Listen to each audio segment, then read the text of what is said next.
buddy, put that thing back in its holster. We haven't gone anywhere. I don't understand. Check out the MichaelDukesShow.com for information on how to get access to the podcast. Welcome to the party, pal.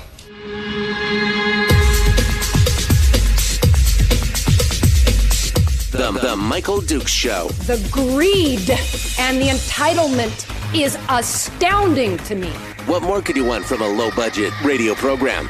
This is a dumpster fire. That was just BS. It is time to get a new perspective.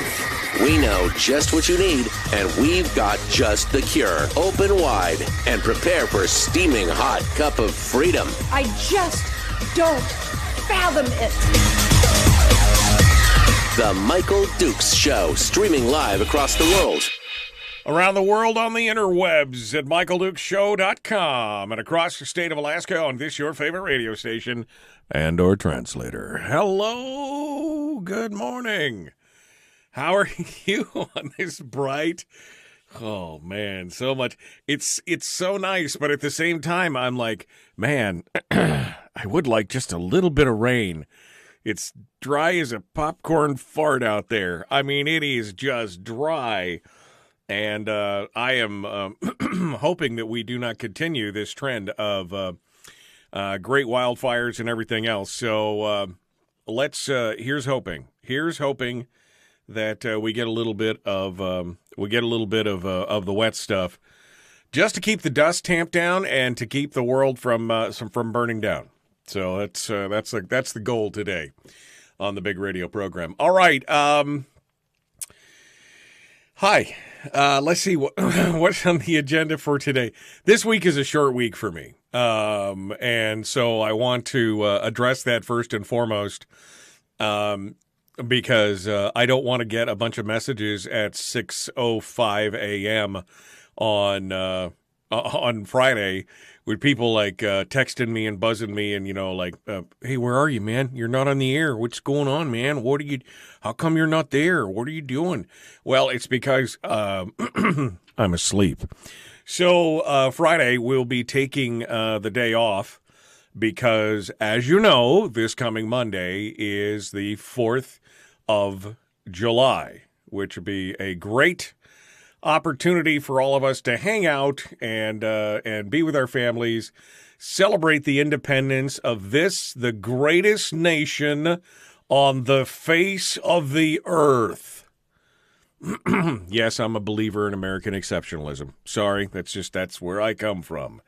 But we're going to be enjoying that with the family and everything else. So I just want to let you know, just in case you were wondering, that's where we're going. We're going to be on vacation, hanging out, doing our thing, and we'll enjoy it. So you'll have to find some of your other friends to play with this weekend. Sorry, and then we'll be back on Tuesday the 6th, and to hang out with you as well. Second piece of housekeeping. Tomorrow is the final day, tomorrow being Wednesday, is the final day to order your fantabulous, fantastic, elegant, inspiring, I'm looking for more adjectives here, absolutely awesome Michael Dukes Show swag. That's what you can... That's what you're looking for. We got the new swag. We're putting in a special limited run of the swag, and that is going to be available for all to see. It's going to be fun. All you got to do is go over to Facebook.com / Michael Dukes Show, and it is there. In the right there, it's the pinned post at the top of the page. We've got Michael Dukes Show T-shirts with the beard and the logo, and then the politicians fear the beard on the back. And then we've got 6 o'clock Club T-shirts if you want to brag about being a member of the 6 o'clock Club. It's there as well, and of course, Michael Dukes Show coffee mugs There is no beard curler on the menu today, but we are working on it because I'm having a problem with the supply chain. So I give away bags and I do things like that. I'm having a hard time. It took me 4 months last time to get more coffee. So, but there are coffee mugs with your choice of station logos on the back and everything else. So go over to my website or my Facebook page and send me a message on Facebook or post in the comments that you're interested in getting a T-shirt. Tell me what size, tell me what color, or tell me what style, anyway, go tell me what you want. It's all over there, again, on Facebook at Michael Duke Show, at facebook.com/Michael Duke Show. All right. All right, you ready? Today's stuff. Brad Keithley will be joining us this morning. Brad Keithley from Alaskans for Sustainable Budgets. We will be diving into the weekly top three. The top three items today include, well, the governor is supposed to be delivering his budget today. There's supposed to be a press conference where the governor is going to be delivering his budget. So Brad's going to take a wild guess, a wag, at what's going on with that and what kind of vetoes we can expect, if any. And we'll see what his thoughts are on that. He'll also, in number two, take a look at what we should be looking for in the Biden administration's recent decision on the Willow project. And then next, he's going to be looking at kind of the next part of the campaign issues for new candidates. He kind of breaks down what AK4SB has been looking at in the candidates and asking, what kind of questions.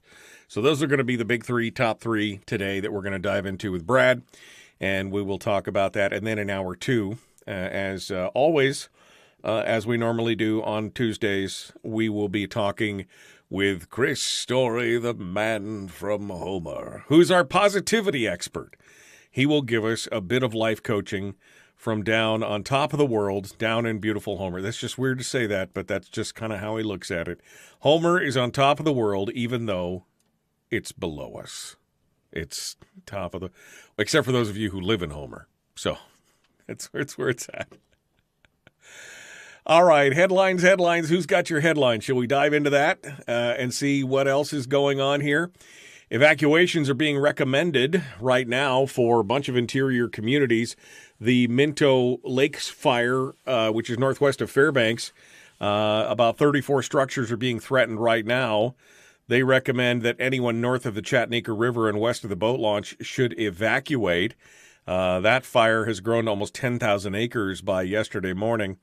They plan to do a little bit of a structural assessment on a subdivision east of the fire and focus on structural protection and preparation. And there's another fire west of Anderson in the Denali Borough that's threatening about 45 homes. The Clear Fire was started last week by lightning strikes. So we got a lot of lightning and thunder, but not a whole lot of rain. And lightning started that fire, which again has also grown to about 10,000 acres as of yesterday. 43 people live in the area that they're recommending for evacuation right now. And they've got shelters being set up down in Healy. The borough has been setting those up and everything else. In a piece of tragic news, a Wasilla man working as a pilot on the fire died in a helicopter crash on Sunday night. Shortly after takeoff, that helicopter crashed. And it's the first time that they've had a death during firefighting operations in something like 22 years. So it's a horrible time for them, and my heart goes out to them. But yeah, what a tough and horrible time. Marit in Fairbanks says that it's incredibly smoky here in Fairbanks right there. I remember when they had the Million Acre Haystack fire, and there was literally, I was sitting in the studios in KFAR, and you could literally look across the single studio, and it was smoky in the studio. The air quality, somebody brought a meter in, and the air quality inside the studio was bad. The air quality inside the studio was, it exceeded the EPA's whatever particulate standard inside the studio. So, yeah, it's crazy. It's crazy for for the wintertime. We're actually getting smoke down here in the Wasilla area from those fires. It's coming all the way down here, so it's spreading across the state. Not nearly as bad, I'm sure, as the folks in Fairbanks are feeling it. What else? Oh, this is an interesting development. Suzanne Downing over at Must Read has reported on this. The Alaska Republican Party in Ketchikan has voted to censure Sarah Palin. They apparently have not forgotten Sarah. They've got a long memory after she axed the funding to the bridge to their airport, calling it a bridge to nowhere. They were a little mad about that. They were also mad when she backed Bill Walker instead of Sean Parnell. And then they still mad at her about quitting and going out and doing everything else. The resolution passed the Ketchikan District 1 Republicans last night. They had a bunch of folks who were doing it. But anyway, interesting to see that even the Republicans are not sure who to vote for at this point. Everybody's just throwing their whole thing. Jim says K-Town rules. What did somebody else say what was somebody else said in the comments section on that? I had to laugh. It's the I can't remember what they said now, but it's basically for the first town or first city or whatever. Apparently Ketchikan is unique. I have not been to. I was with Ketchikan when I was a kid, like 10 years old. It's the last time I was in Ketchikan. So, but anyway, interesting stuff. All right. Final thing. I don't know why it's so hard to answer some of these questions, but apparently, well, let's just put it this way. Asked yesterday at the Anchorage Chamber of Commerce Forum, a question posed by the moderator, the three candidates for the U.S. House seat, Sarah Palin, Nick Begich, and Mary Peltola, were asked, who would your second choice be on a ranked choice ballot? Now, Mary Peltola wouldn't answer the question. She equivocated. Sarah Palin also wouldn't answer the question and equivocated. But Nick Begich grabbed the microphone and said he would vote for Sarah Palin second on the ranked choice voting, basically emphasizing the rank the red thing. And I think that's good. I mean, that's taking a stand on it. On the Pebble Mine thing, Sarah Palin was the thumb up. Begich was a thumb sideways. He said it was to represent the need for seeing a responsible development plan. And Peltola was thumbs down. On the final question, which was whether or not they would vote on the Democrats' H.R. 1 bill, which would federalize election law and take away power from the states to run their own elections. It is a really problematic election bill. We've talked about it here on the program before. She said she couldn't answer the question because she was unfamiliar with the bill. Come on, Sarah. You're going to be a Congress critter. And this is a bill from your nemesis in the House, Nancy Pelosi. You'd think you'd know what was going on. Anyway, Begich was a no on H.R. 1. Peltola was a yes. And Sarah Palin was, I'm not familiar with the bill, which leads me to ask many other questions, which we'll get into much later, I'm sure, because I'm like, what? Have you not? Never mind. All right. Well, there you go. We're going to jump into it here with Brad Keithley in a hot second, and we'll get the weekly top three out of the way. Well, not out of the way, but we'll get it underway. There we go. The Michael Duke Show. Common sense, liberty-based, free-thinking radio. We will return in just a moment. Don't go anywhere. Back with more right after this.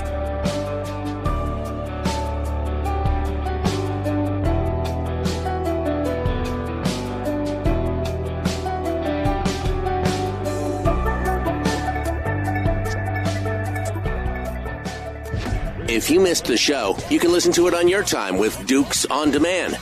Oh, and it's free. Like America used to be. Streaming live every weekday morning on Facebook Live and MichaelDukesShow.com.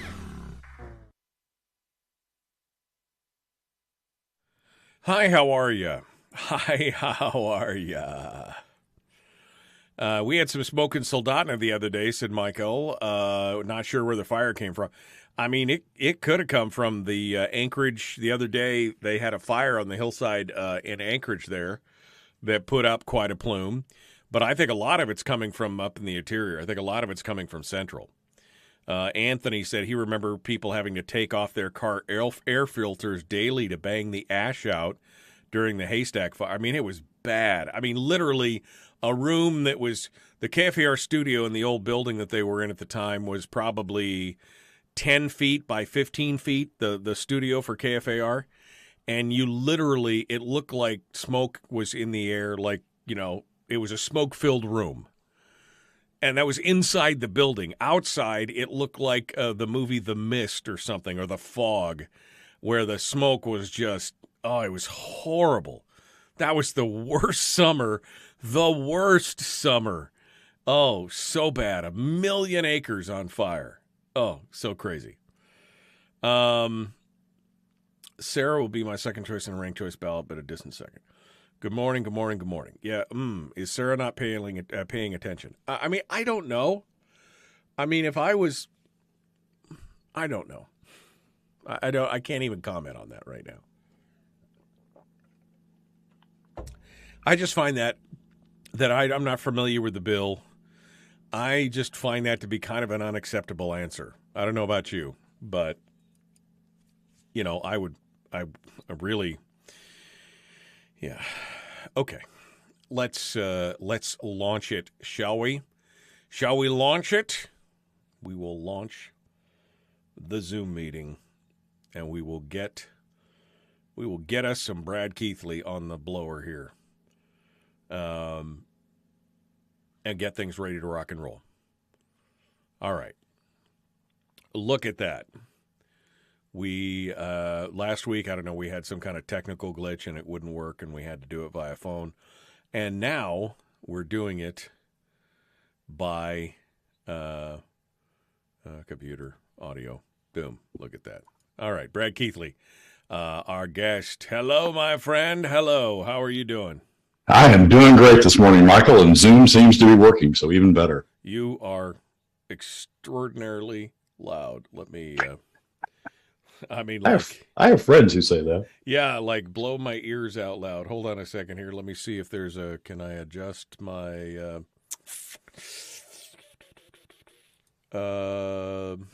there's a audio settings. Hey, look at that. I found the audio settings. All right, so we'll try that. Give us a bit of a sound check there, Brad. Well, hopefully this is better. Oh, that's much better. I had you tap. That's exactly where we wanted you to be. All right, so Brad Keithley is jumping on board with us here, and I lost my mouse. There it is. All right, so Brad, and my volume is the same. Did I just turn everything down, or did I just turn Brad down? I don't know. There we go. Nope, it was just me. Okay. You ready to do this weekly top three, Brad? I am, Michael. He's all ready. Look at him. You can't beat it. And we got the uniform on today? Oh, yeah, exactly. Although I didn't realize that they're slightly different shades of green. Mine is more of an OD green and yours more of a forest green. But we are green team. We are team green. It is me and Brad today, both of us in team green. We're ready to go and get it. We did not even coordinate these outfits, folks. We're brothers from another mother, so we're just one mind at this point.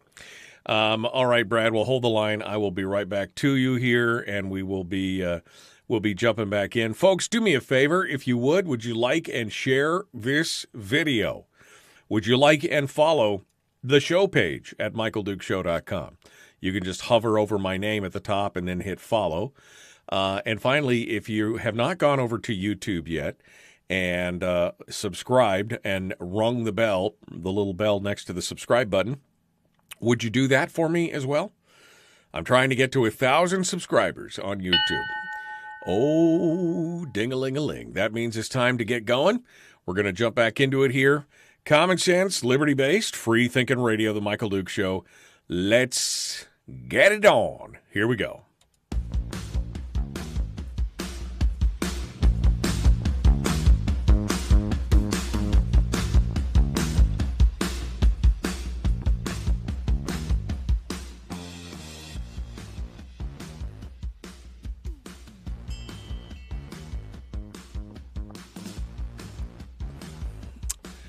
All right, welcome back to the program. It is the Michael Duke Show, common sense, liberty-based, free-thinking radio.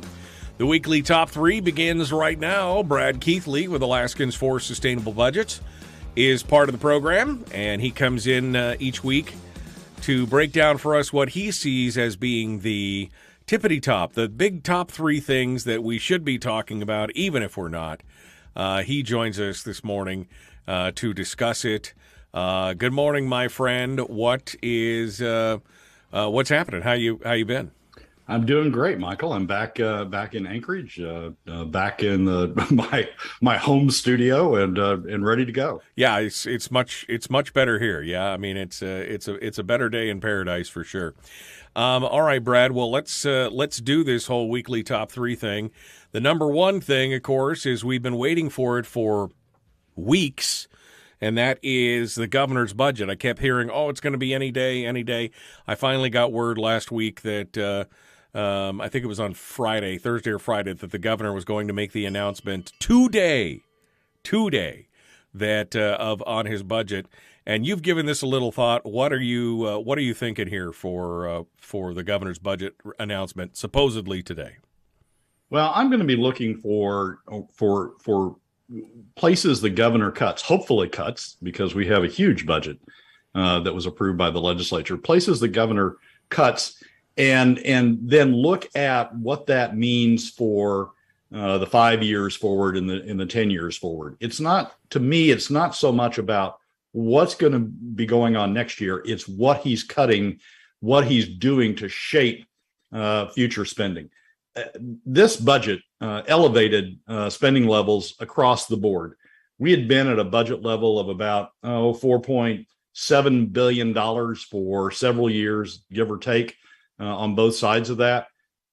We even were at that level for FY22 before we came into this budget. But with oil prices up and oil revenues up, this legislature went berserk. With the supplementals, they raised FY22 from about $4.6 billion, where it had been, to $5.6 billion, raised spending by about $1 billion. FY23, the year that we're about to start on July 1, is at $5.86 billion. That's exclusive of the PFD, which we count separately in the traditional manner, the pre-2017 manner. So spending is way up, $1 billion for FY22, counting the supplementals, another $200 million on top of that for FY23. And we're going to be looking at what that means long term. The operating budget, the agency budget, is up from $3.92 billion in FY21 to $4.27 billion, up $300 million. The statewide budget, statewide operating budget, is up from $400 million to $780 million between FY21 and FY23. Capital budget's up. Wait a second. Let's go back to that just for a hot second. That's a doubling of what just had, from $400 million to $780 million. That's just this side of a doubling of that budget. It is, and it's all in FY23. I mean, it's right. FY22 was $400 million, and FY23 is $780 million. The capital budget is up from, you can do the multiple on this, the capital budget is up from $240 million in FY21 to $820 million in FY23. So all categories, the agency budget, statewide operating budget, and the capital budget, all have exploded in the FY23 budget. Now, some of that is one-time spending. So, for example, in the statewide budget, what they did was was come current on the oil and gas tax credits, and then prepay the estimated remaining oil and gas tax credits over the remaining few years. So you've got some one-time money in all of these budgets, but you've got some increased spending on continuing items in these budgets as well. Frankly, what we hope the governor does, I doubt he does it, but frankly, what I hope the governor does is say, here's what I'm doing for FY23, and here's my 10-year plan going forward. from FY23. Here's how I get spending. Here's the one-time money. Here's why it doesn't disrupt our plans to continue to keep spending under control going forward. If the governor doesn't do a 10-year plan, then I'm going to step in and do a 10-year plan and figure out what's one-time money, what's continuing, and what the 10-year plan is. My concern is that what we've done with FY23 is we've reset the table. That we had that we had it down to about $4.7 billion in spending, and now as a result of the increases that we're doing in the agency budget, in the statewide budget, and in the capital budget, that we've reset the table to a significantly higher level than that, and the new baseline going forward is going to be significantly higher going forward. If we've done that, it's a recipe for failure, because as we've talked on the show time and time again, oil prices, when you look at the futures market, oil prices are going back down. Volumes aren't going to make up, increased volumes aren't going to make up for the decline in oil prices that we see in the futures market. And so revenues are going to moderate in the years ahead. If we've reset the table to higher spending levels going forward, then we've just created, an even greater burden for ourselves to deal with. So, to us, the important thing in the governor's announcement on the budget is not only what's he going to cut, but is he resetting the table, the expectations table, from a higher level down to back to where we were before we ran up the spending this year. One of the countervailing factors, frankly, is going to be his opponents.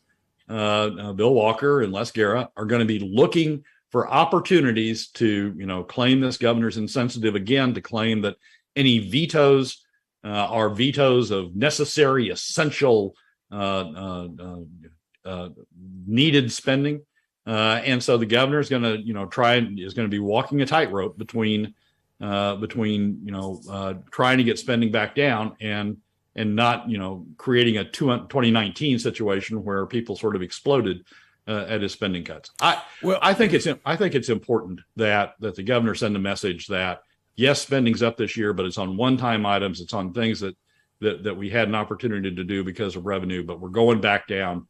And we're going to get back down to the levels that we were before. Well, I mean, there's two things there. First and foremost, I think, yes, I agree. I think we're going to need to look at what is he changing in the future. One of the things that we've really had a failure in leadership in this state from pretty much every governor is this lack of a long-term, sure, we'll put this program in place now, but what is it going to cost us in 10 years? Sure, I could do this now, but whatever, that we've had this lack of long-term vision. It seems like it's always been election to election instead of where does this program or this spending thing take us in 10 or 15 or 20 years. And so, yes, you're right. We definitely, I like the idea of looking at the cuts and looking at the budget and saying, what is he going to do that's going to shape us 10 to 15 years down the road? But secondly, you were just talking about Guerra and Walker trying to take advantage and trying to, spin this into, again, the apocalyptic, draconian, the sky is falling, all these cuts, everything's essential. I guess my question there is, how does that play out? I mean, Dunleavy really could, he could go and play to his base. It may be too little too late in this election cycle, but he could go to his base and say, you wanted cuts, I'll give you cuts. Here's what it looks like. And here's why, with his vision to articulate that, we need to be looking 10 or 20 years down the road. Do you think he does that, or do you think he plays the safe route and just says, here's a little cut, please don't hurt me? I mean, what do you think? Well, given what the governor's done in the last few years since 2019, right. I don't expect a playing to the base. I don't expect going back to the 2019 Mike Dunleavy. I expect a middle of the road. I'm a fiscal conservative, sort of. Lip service? Are you saying lip service? I'm a fiscal conservative. Pay no attention to the red pen marks on this thing here right now. Well, no, I'm a fiscal conservative. Pay no attention to the spending levels that I just signed. Exactly. is sort of the message. I think he's going to try to cut down the road. I mean, this is a poll driven governor, right? And the polls are going to tell him what he needs to be doing, or he's going to look at the polls to say what he needs to be doing to eke out a 51% out of the ranked choice voting at the end of the day in November. And his pollsters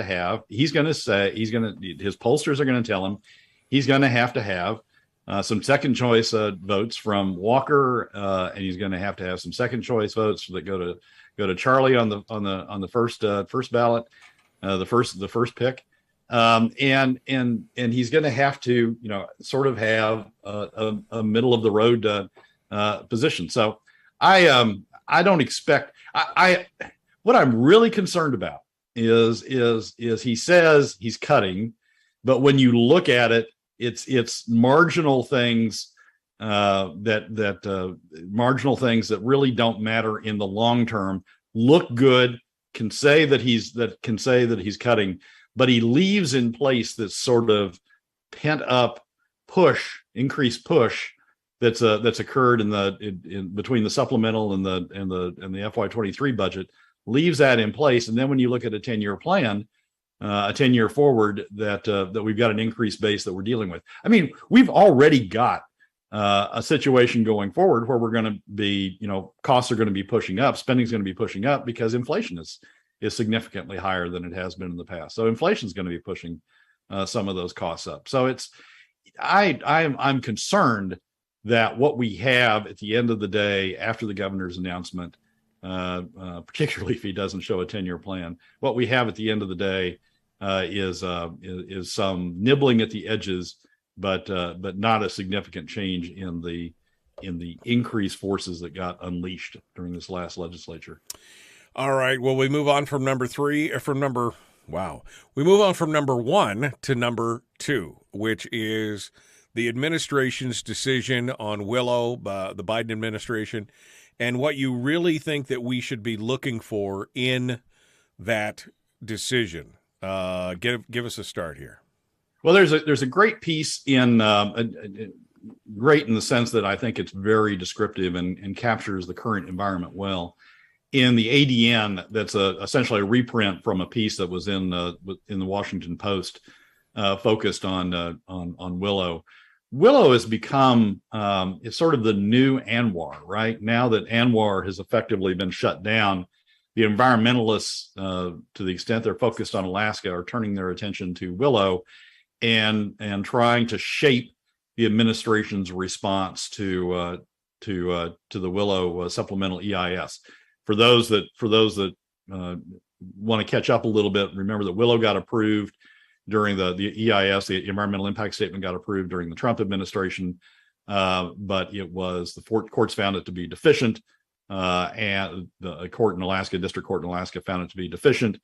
Conoco and the BLM agreed to do a supplemental EIS. They've been working on the supplemental EIS, and given the drumbeat of environmental discussion that's been going on with Willow, it's likely that the BLM is nearing the end of the supplemental EIS, about to publish it and come forward. So the article that's in the ADN, the reprint from the Washington Post article, is it sort of captures a lot of what's going on with Willow.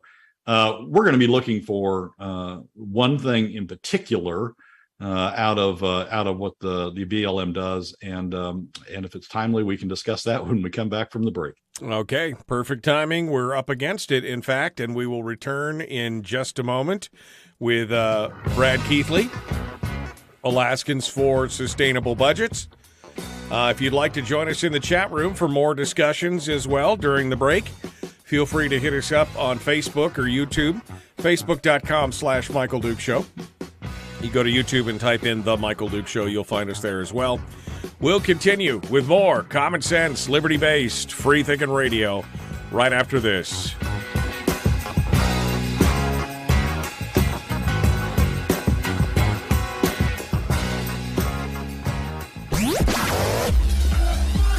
Our light, our guide, and our trusted friend.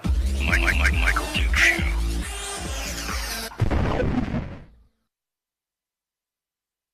All right. Brad Keithley, our guest, Alaskans for Sustainable Budgets, who is, I'm sorry, Brad.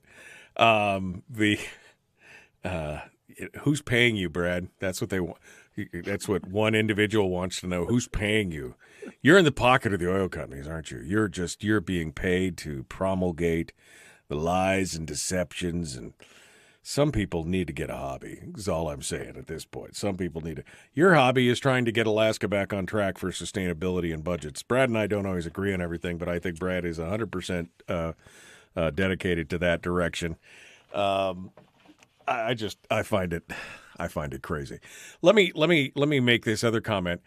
Jim says in the chat room, we still have one of the lowest state budgets in the union.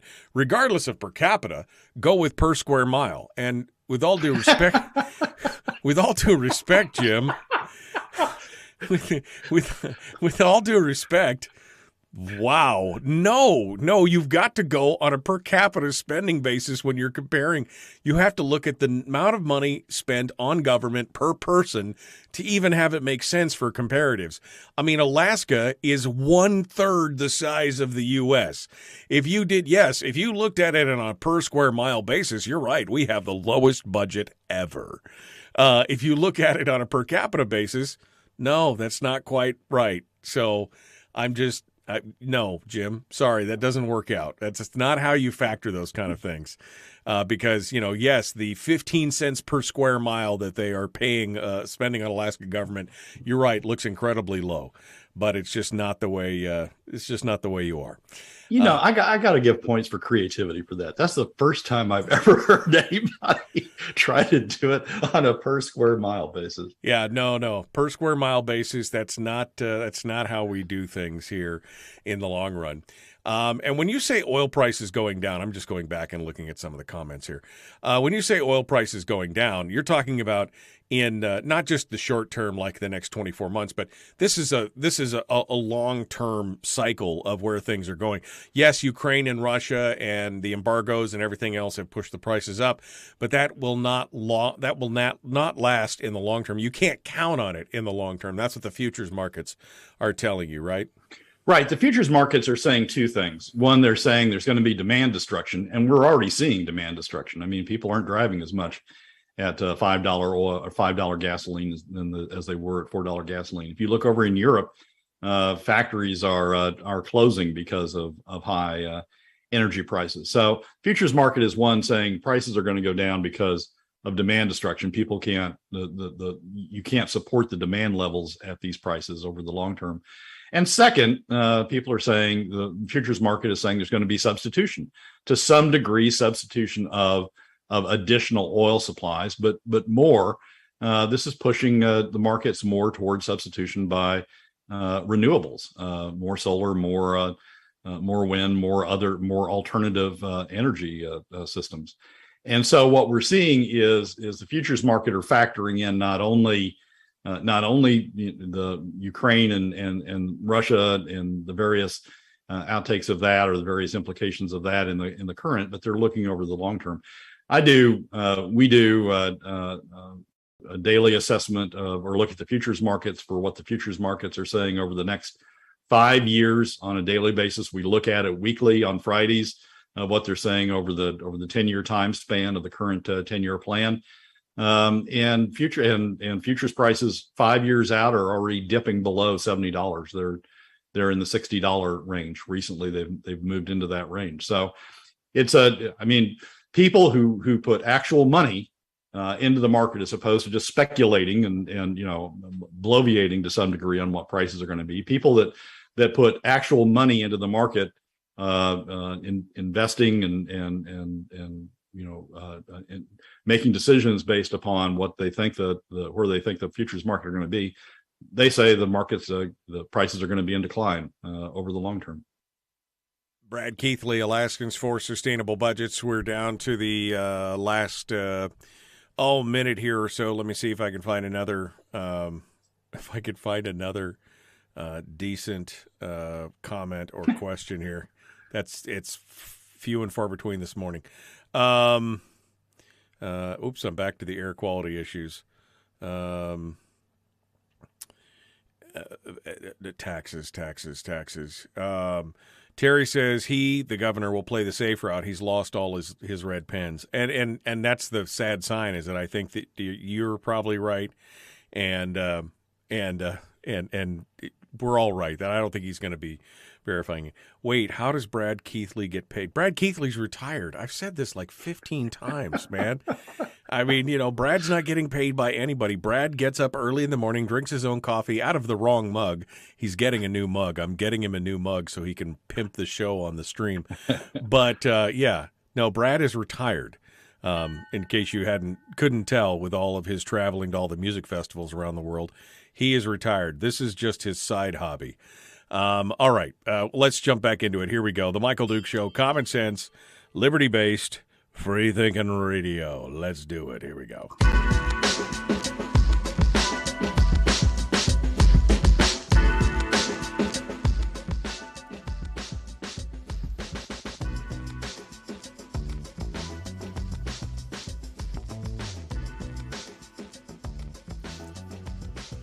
All right, welcome back to the big radio program. Yes, my friends, it is Tuesday, the deep dive, the weekly top three. We're in number 2 of the weekly top three.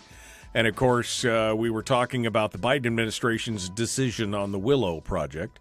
And what Brad says, we really need to be looking at in this decision on Willow. Brad, let's get down into the weeds here and tell us, what's going on.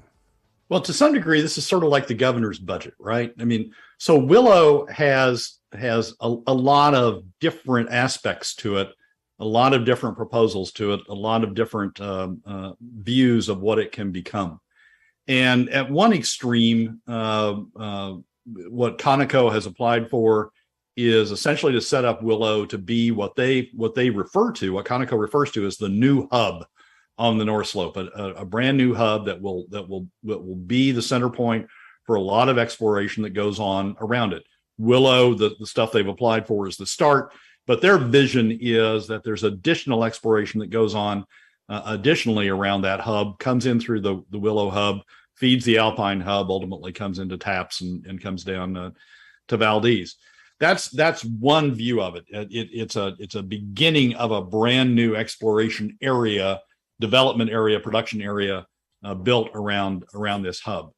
And then there's another view. Then there's the other extreme that Willow doesn't get approved by the BLM, and BLM just shuts it down in the same way that effectively they've shut down ANWR.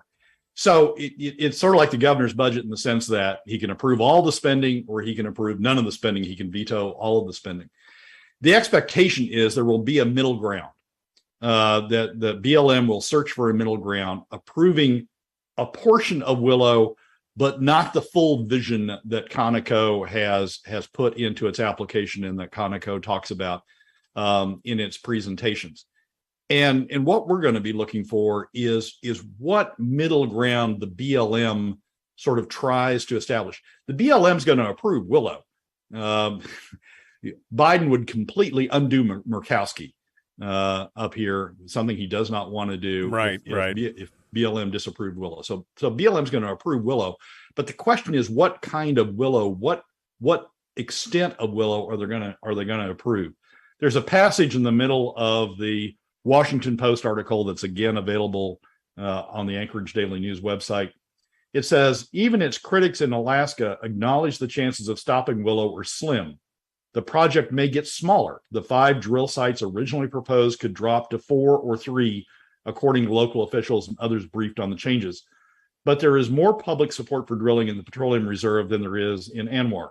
Opponents hope, and this is the key, opponents hope that the Bureau might approve a version of the project that's too costly for ConocoPhillips to pursue. Willow is going to be expensive.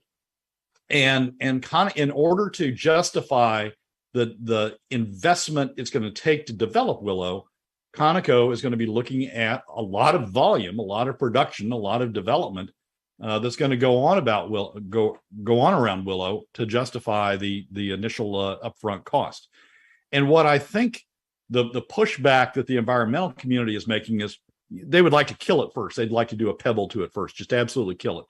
But if they can't do that, they want to narrow it down to the point that Conoco looks at the cost, the upfront cost, and says, we're not going to be able to make any money given the narrow scope of the approval that we're getting out of BLM. And so BLM gets the benefit of saying, hey, we approved it, but then Conoco effectively killing it by saying you only approved, you didn't approve enough to make it economic. Right. It's like saying, here, you can have it, but it's so unattractive and uneconomical that you'll never want to buy it, kind of thing.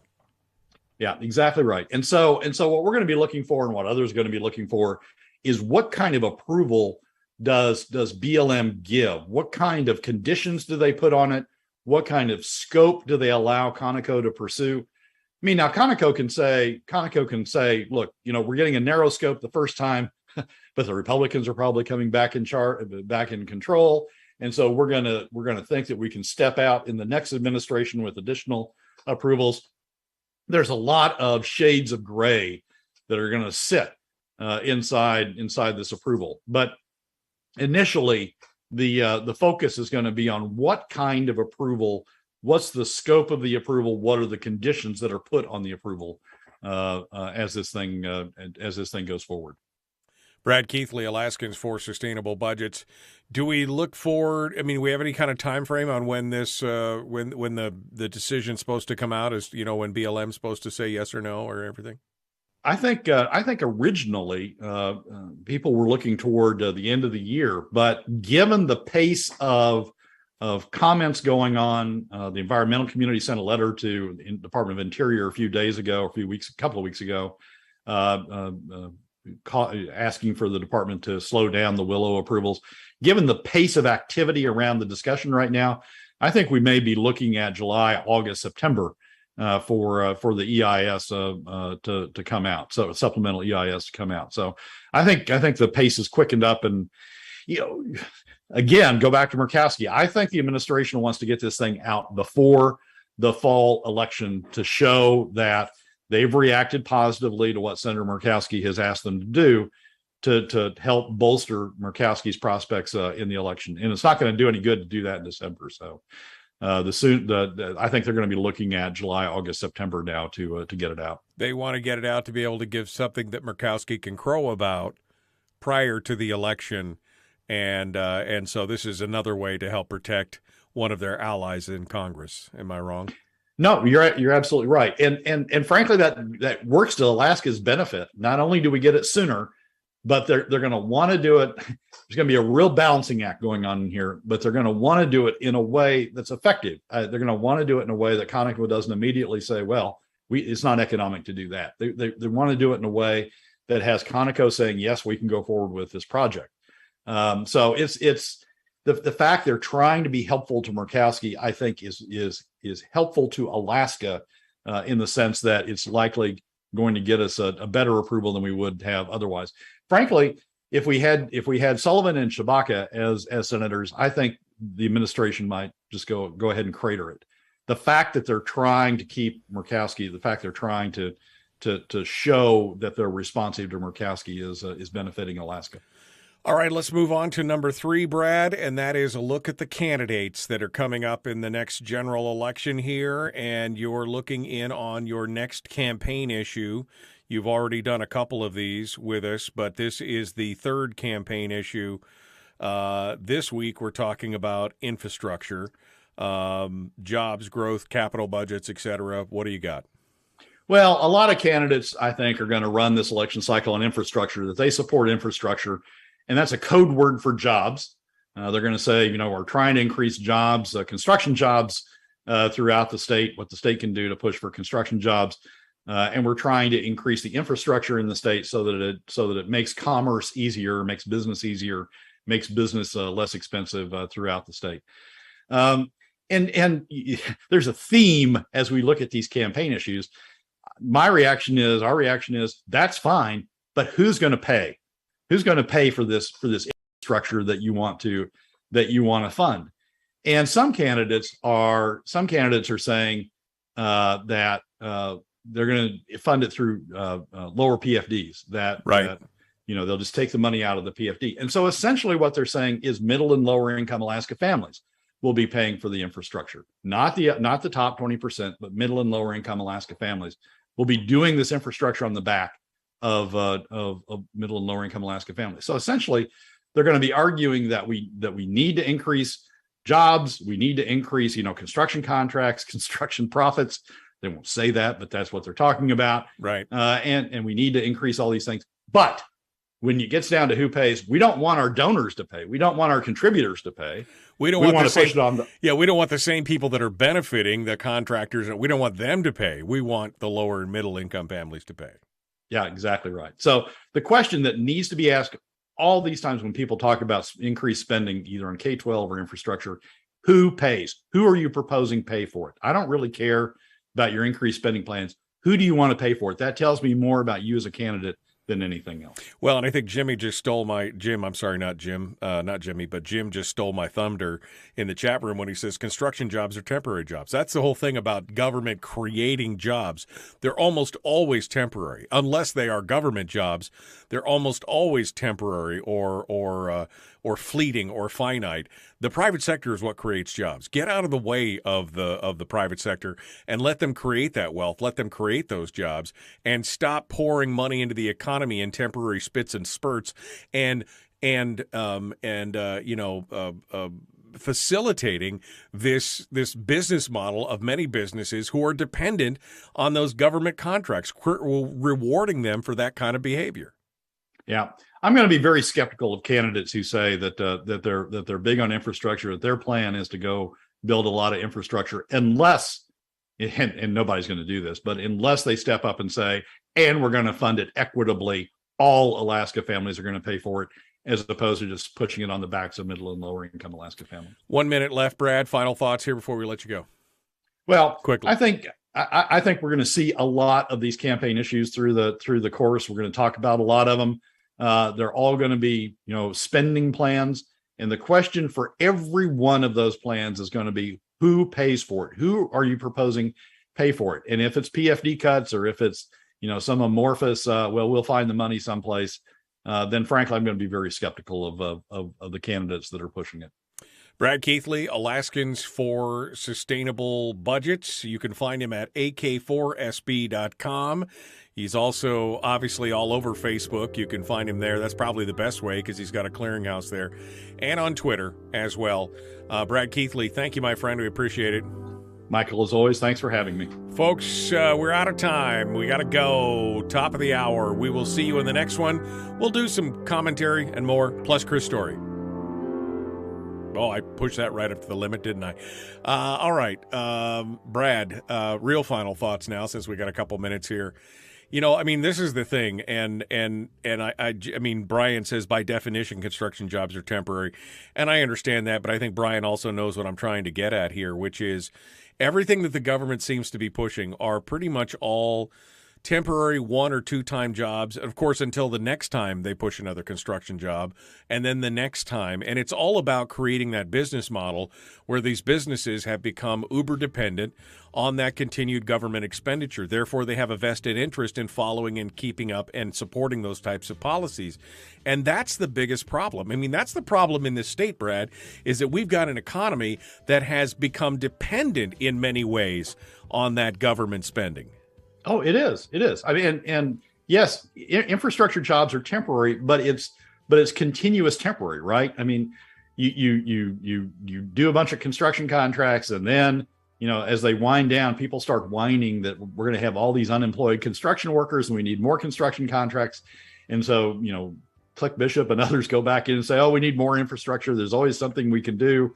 There's always new buildings to be built. There's always new highways to be built. There's always new, access roads to be built. We need to continue to do that over and over. So it's an ongoing wave of, yes, temporary in any given time frame, but an ongoing wave of these temporary jobs.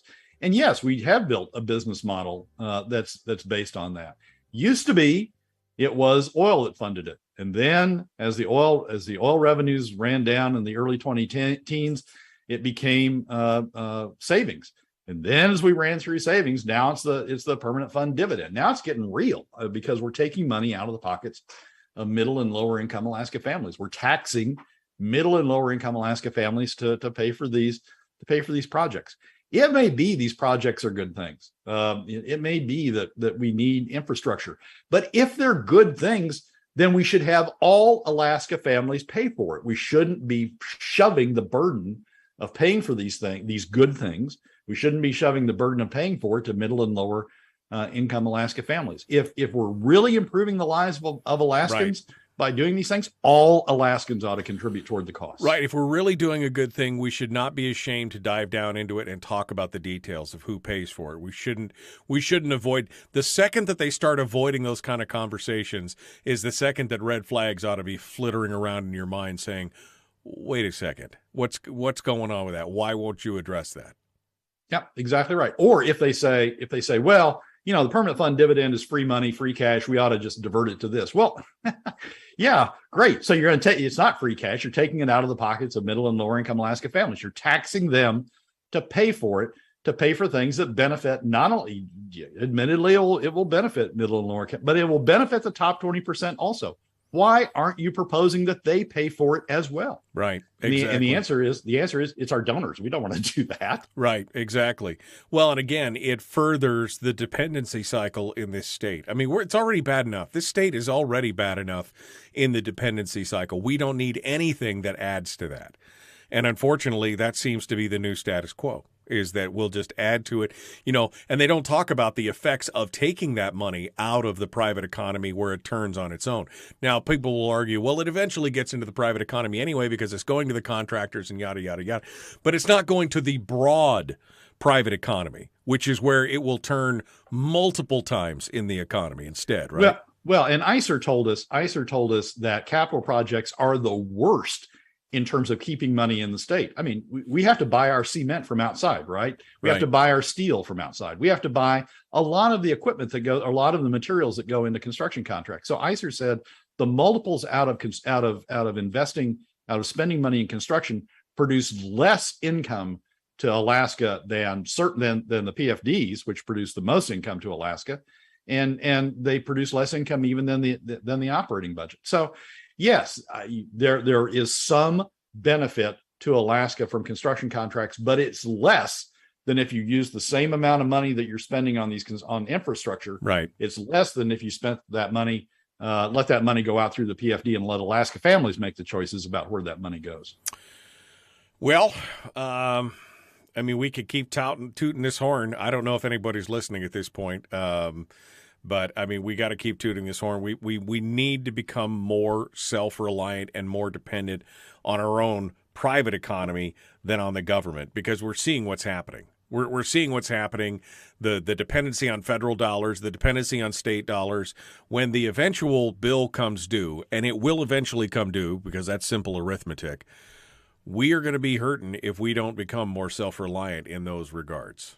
Yeah, and you can't tell it by looking at the R or the D behind the name. Cliff Bishop is one of those who pushes spending over and over and over. Steve Thompson's been one of those who's pushed infrastructure spending at the expense of middle and lower income Alaska families over and over and over. Yeah, even so you have to dig into the candidate. Even Will Stapp, the new candidate, Will Stapp. Nice guy, had him on the program, but even he is touting that same line, and that is worrying to me. In light of everything that we're seeing right now, we've got to learn to live within our means. We've got to learn to keep that money in the private economy in the biggest way and get out of the way of private industry and let government be the smallest portion, the smallest function in the state. Or if you're going to have that, at least raise it equitably from all Alaska families. Don't shove it down just to middle and lower income Alaska. Well, that was the first thing he said. He's against taxes of any form. He's not interested in any taxes, and he's okay with the leftover PFD. So yeah. Well, so what he's saying is, I don't want taxes on the upper 20%. I want taxes on middle and lower income Alaska families. That's my idea of where taxes ought to be. That's Cliff Bishop. That's Steve Thompson. That's not getting us closer to where we need to be. Exactly. That's just embedding us further in where we've been. Brad Keithley, Alaska's for Sustainable Budgets. Thank you, my friends. Good to hear from you. Michael, as always, thanks for having me. We will see you next week, my friend, with the governor's budget in hand. We'll see where we're at. Folks, we're out of time. We got to go. Hour 2 dead ahead.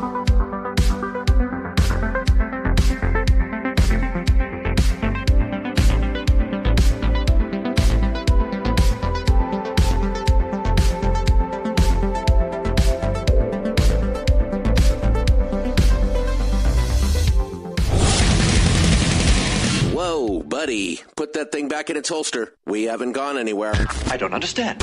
Check out the MichaelDukesShow.com for information on how to get access to the podcast.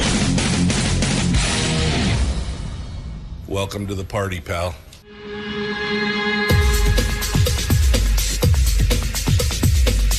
The Michael Dukes Show. The greed and the entitlement is astounding to me. What more could you want from a low-budget radio program? This is a dumpster fire. That'll just BS. It is time to get a new perspective.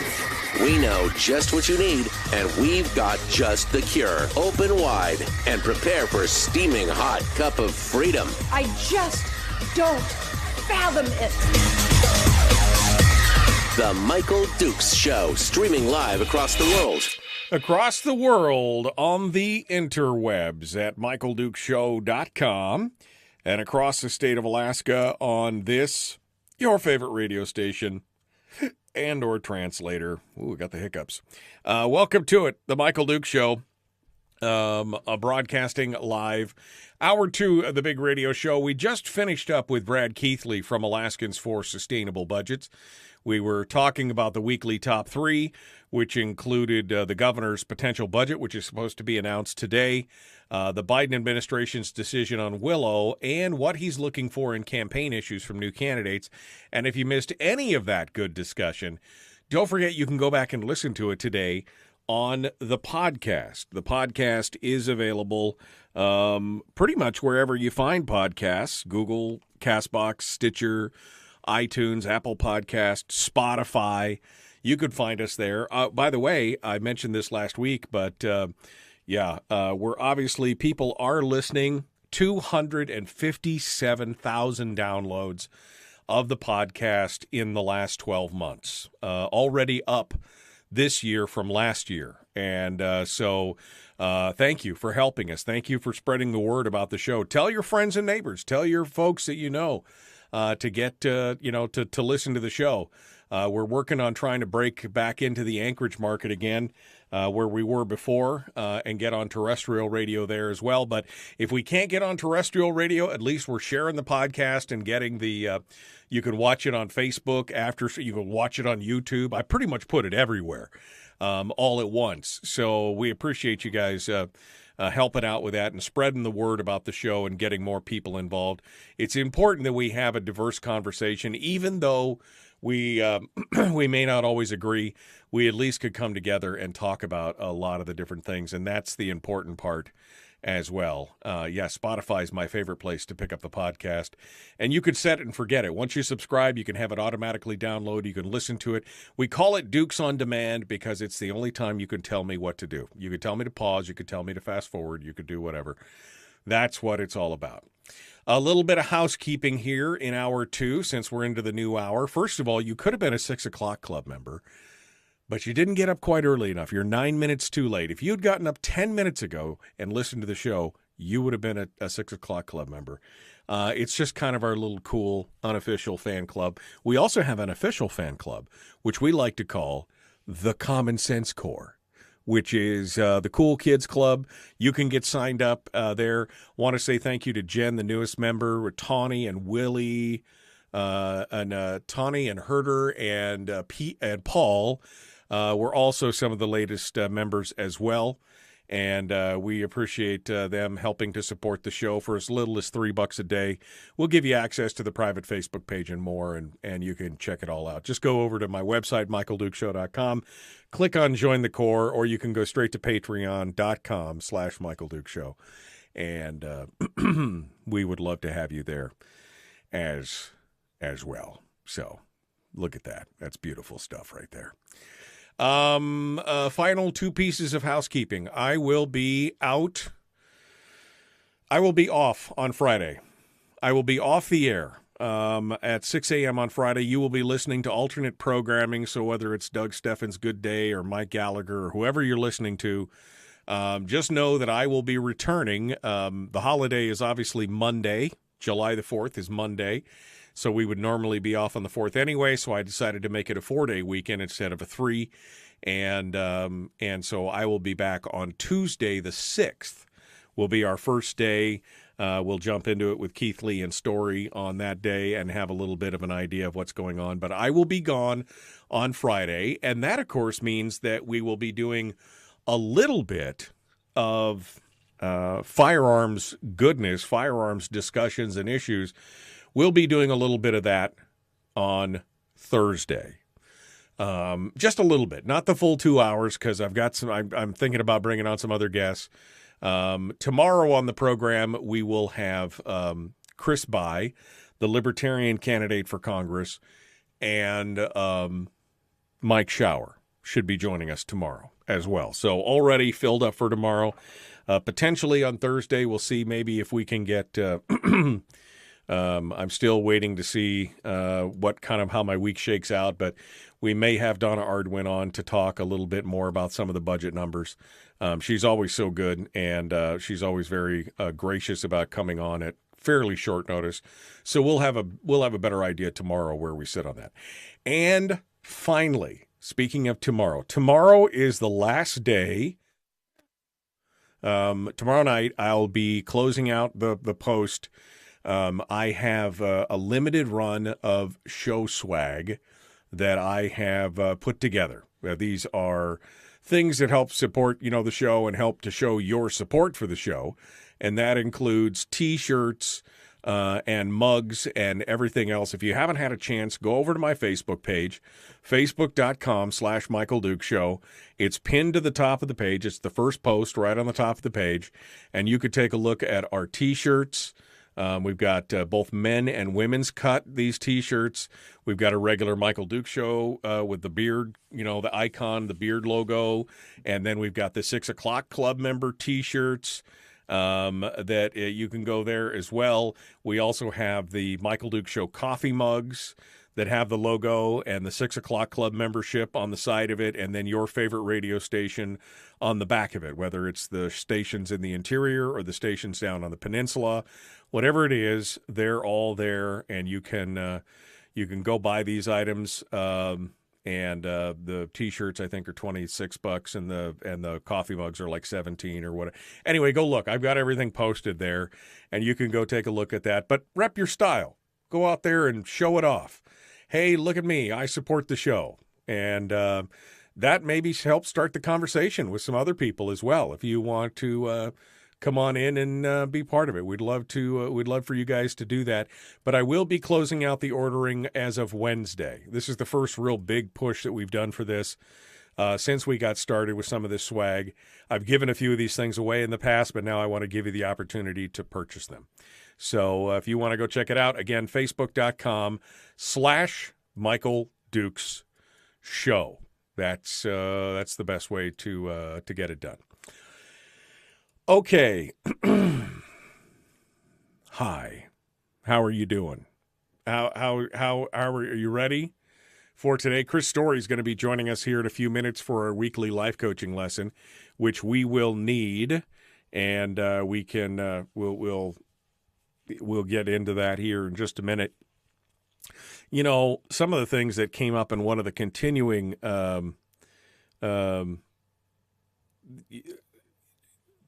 one of the things that came out of Brad's discussion here in the last hour, the thing that really sticks in my mind is this this creation of government dependency. And this has been a problem in America for a long time. This has been a problem in Alaska for probably as long as we've been a state, and especially as the federal power has grown and the influence in the state of Alaska has grown. And this is something that I think that we have lost. I think that this is something that that, we as Alaskans have fallen behind on. When I was growing up, now again, I'm a third generation Alaskan. My grandmother was born here. My whole family's here. I mean, rugged individualism and kind of that pioneering spirit is part of Alaska. And I think we've slowly lost that because we've become so dependent on the government spend on everything that it's almost become second nature. And that is something that I think is part and parcel of the problem, is that we got people kind of inured to this idea of doing for oneself. And part of that has to do with the education system. Part of that has to do with, children basically being taught that if there's a problem, government is the answer. Regardless of what the question is, regardless of what the problem is, government is the answer. And now we've got businesses that have built up a business model that surrounds itself around around government spending. And so it should be no surprise that this is the answer for many, many people. But I'm just so frustrated to watch it, because what happened to doing for yourself? What happened to doing the best that you could do with what you have? Now, people would argue, but you're asking for a dividend, and that's a government. No, that's our money. That is our fair share of the resources. That is the way it was intended, and that was what has happened. It's slowly morphed into something else in a lot of people's minds. Especially a lot of the business as usual Republicans treat it as if it's welfare or something. But, I mean, that really is the ultimate expression of capitalism. That's what Hammond said. This is the ultimate expression of that in the long run. And we've fallen away from that. And I think it's time that we quit looking to have all these nice to have programs and expect everybody to pay for them. And if you want something, do it yourself. Stop looking towards government to do those things. It makes no sense whatsoever. It makes no sense, and it's frustrating. I mean, it frustrates the entrepreneurship. It frustrates that free market ideal, and really it stagnates and it slows down where we could go as a state. But see, the problem is that we are all being kind of slowly subsumed into this idea that I call the narrative. The narrative is the belief that only through the direct benevolent intervention of government can society move forward. And you could see this philosophy in play. It used to be almost exclusively on the left, and now you're seeing more and more of it on the right as well. That only through the direct benevolent intervention of government can we have society. Society couldn't move forward without government's intervention, which we know is a total lie. As students of history, if you've looked at that, you understand that it is when government gets involved a lot of times that things are problematic, to say the least. But there are many, many people who have bought into this idea of the narrative, and so to be part of it, they want to. That's why you see so many people who are of a more left-wing or progressive mindset working in and surrounding themselves in government, because that's what they believe. They believe that they're doing God's work, or whatever they think of as God. To do God's work is to be part of that so that they can spread the gospel of the narrative that only through government intervention can things move forward and progress in society. I believe the opposite. I believe that government intervention on the whole, not in pieces and parts, but on the whole, is an impediment to furthering society.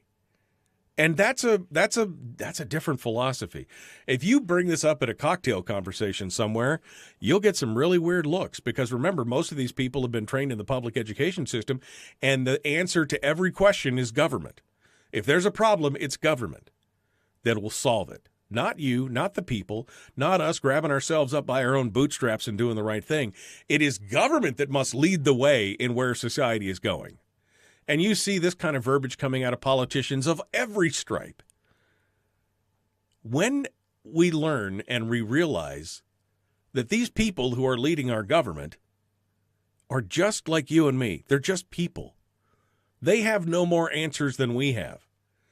They do have the power and force of the government. They do have the the violence and the the guns and the power to put you in a cage. They've got all those things, and so therefore might makes right, and they think that they know better than you. But the bottom line is that they don't.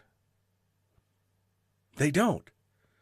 Society can move forward without direct, benevolent government intervention. We've seen how benevolent government can be. I mean, even here in the U.S., the land of the free and the home of the brave, the home of Japanese internment camp and the Tuskegee Airmen and a million other things that I could point out of where the benevolence of government has not necessarily done us right. Right? We can move forward on our own. We need to stop looking at that dependency. This is the big 10,000-foot view. In the state of Alaska, we definitely need to stop on that dependency because this is where it leads us to where we're at right now. Sorry, that was my rant for this morning. That was my rant this morning. That's where we're at. Stop looking to turn that mirror and look yourself in the eye and say, I'm the solution. I'm the solution, not the government. Stop looking to other people to solve your problems. Solve them yourself. Yep, that's where I'm at right now. Solve them yourself. All right, we got more coming up. Don't go anywhere. The Michael Duke Show continues. Chris Story's up next. You're on for Common Sense, Liberty-Based, Free Thinking Radio.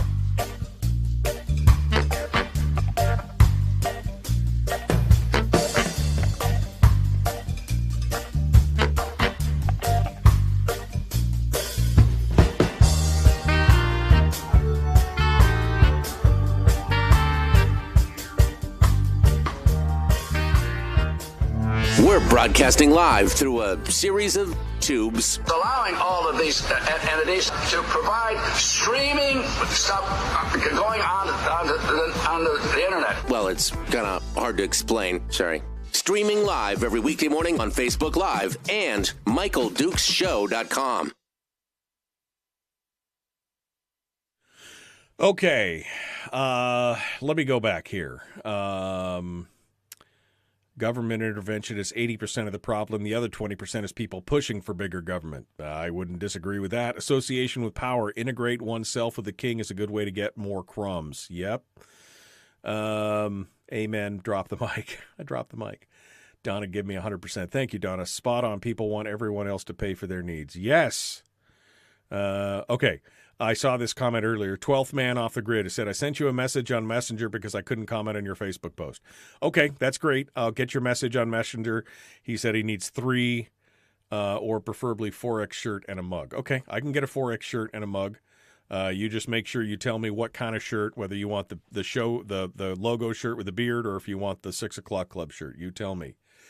You should put your YouTube and Facebook websites on those shirts or other website. It's hard. That's why I just put MichaelDukesShow.com on the back, because there are links to Facebook and YouTube and everywhere else right on my Facebook page, right at the top of my Facebook page.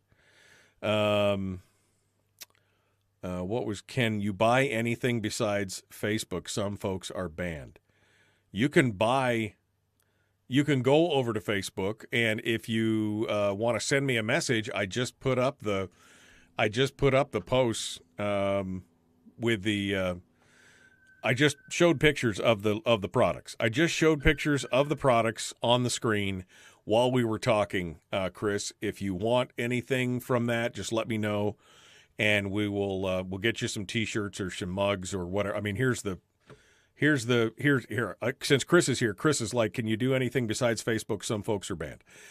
Before I jump over to Chris, let me just show you real quick. Here are the.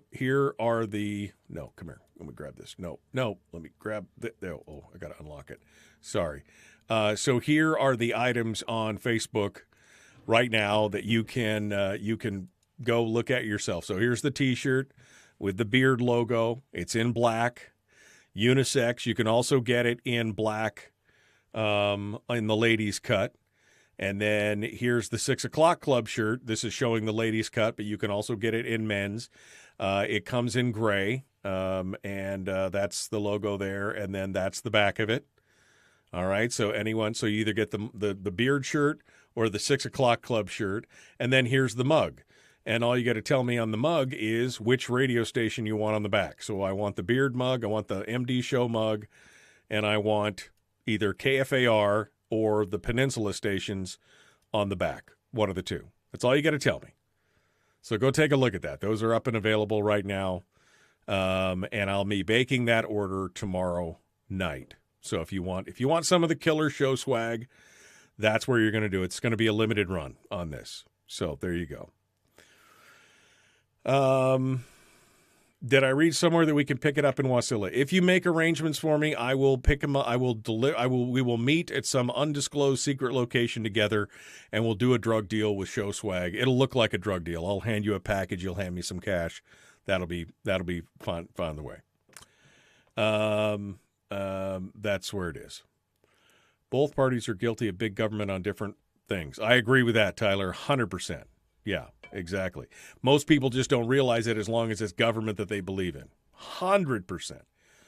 Marette wants a shirt. Rick, love my mug, says Cindy. Gives you a good full cup of coffee. They are nice mugs. I specifically chose these mugs because they're a big honking nice mug.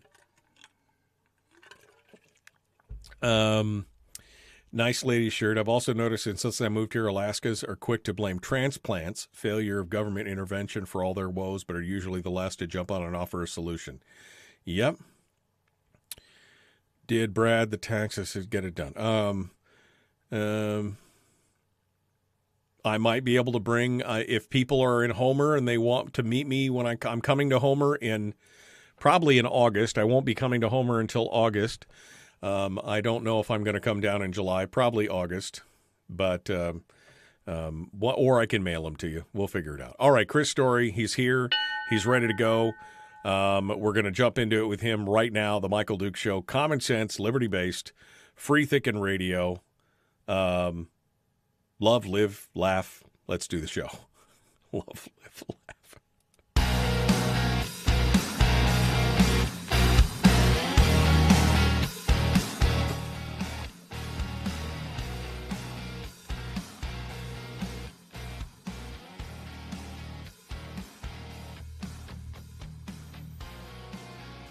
I literally just sounded like a PMA of the day calendar.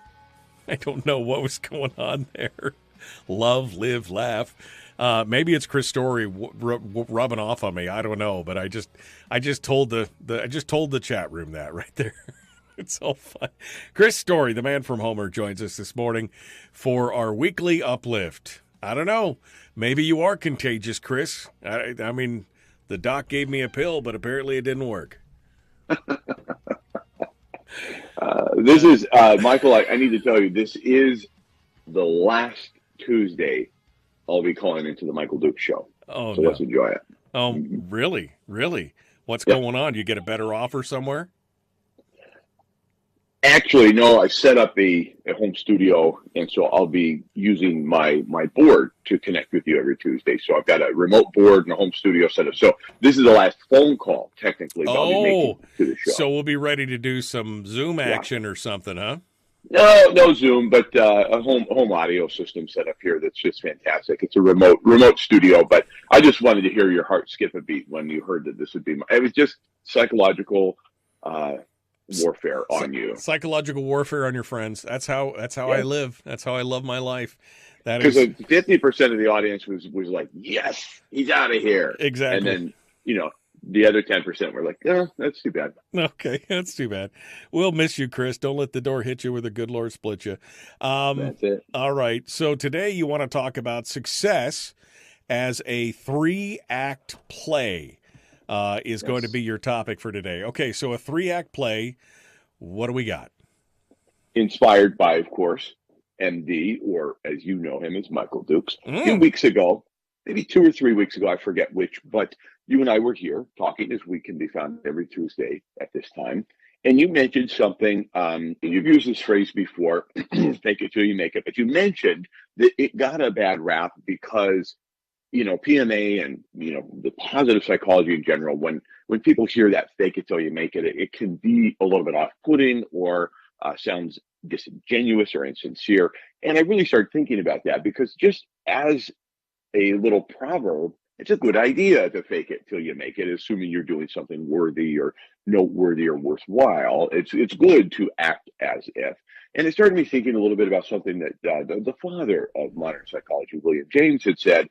And he had a whole philosophy of act as if. And so I thought, well, it's got to be more than just to act it. There has to be a way to codify this philosophy into something that's meaningful, digestible, and also sincere, because it truly is such a powerful little aphorism. So I decided to put it into a 3-act play following on William James. Again, he's a father of modern psychology, so how could we go wrong there? So it starts with Act 1, imagination. So you have to be able to imagine or see yourself becoming, having, or doing what it is that you want to do. And so I think that first act is all about imagination, effortlessly imagining, using the power of your visualization and focusing on and noticing details in your imagination, not just seeing it once or looking at a picture or having a vision board is great, but using your imagination. There's nothing as compelling as your imagination, and then begin to fill in the details. So it does take a little bit of effort to, well, Michael, call it daydreaming. Imagine that you're back in algebra class and you're daydreaming. Right. And you daydream and you start to daydream in color and technicolor, and details start to get filled in. This wonderful place is where I'm suggesting on Act 1 of this 3-act play that we go, and that is to our imagination, where anything is possible. You don't set rules as you visualize yourself moving into this compelling future. Don't put rules, don't judge yourself, just visualize. Right. Well, because at that point, you're basically filling in the details. If you have a goal or a dream, you have to visualize it in every detail, right? And so every time you go in there and you're like, okay, let's say, for example, I want to build my dream house or whatever. You're filling in the details of what this staircase would look like, or what the living room would look like, or what are some of the features. And as you start to fill it in, your brain, it makes it more real, and you're programming your brain to see it as not just this abstract idea of, oh, I want a new house, to this is the specifics of what I want. I want a new car. Here's the color. Here's the kind of seats that I want. Here's some of the accessories that I want to put on it. And it makes it more real in your mind, and it makes it easier to visualize it, and it helps move that goal along.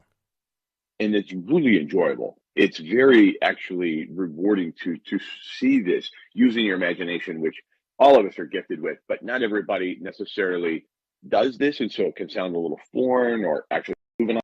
But it's not. It's really quite powerful. You have a very powerful mind, and I think we use a very small percentage of it. And the second act, as we go along in this 3-act play, is to think as if. And thinking versus imagination. So thinking is a conscious awareness of your thoughts moment to moment. This is where your positive mental attitude, your optimistic attitude, your outlook on life is going to serve you really well. So aphorisms can help. They can assist in building this muscle of positive thinking. And so thinking as if is all about your attitude day to day. Right. It's about, yes, imagining who you want to become. Then think like that person. Plant seeds of positivity in your own mind. Because look, it's part of life.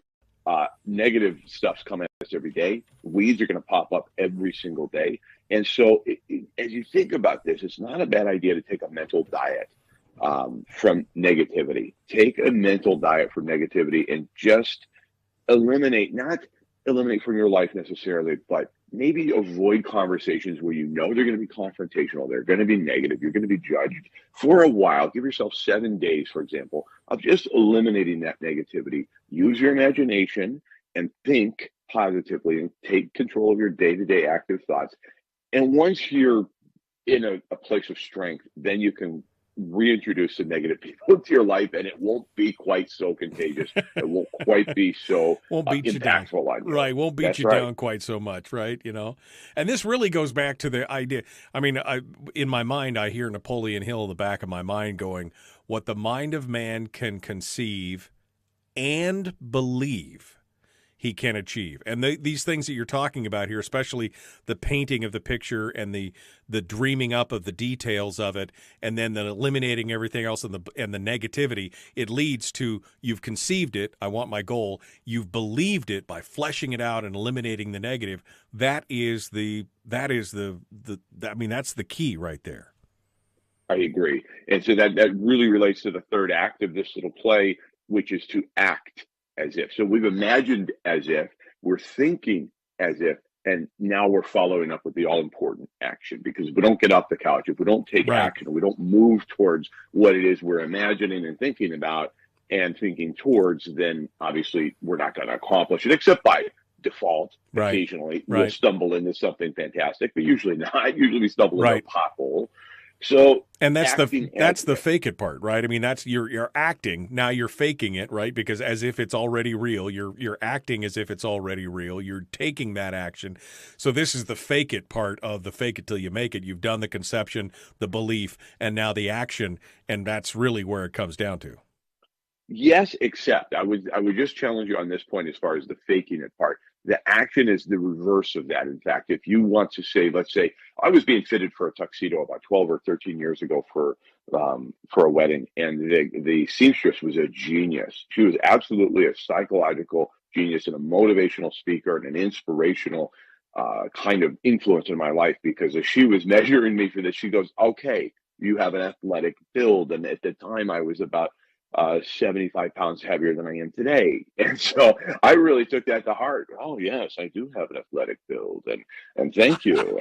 And well, what does an athlete do? An athlete takes action. So you would imagine yourself as an athlete doing these things. You can think towards becoming an athlete, but if you don't act and you don't start some sort of a regimen or a routine, well, you can't fake that. You got to get up. And Zig Ziglar always talked, I know you and I are both fans of his, but he always talked about his very first book. He printed in the book that I weigh 178 pounds. But truthfully, at that time, he weighed like 30 or 40 pounds heavier than that. But he gave himself a deadline to publish the book and to get to that weight.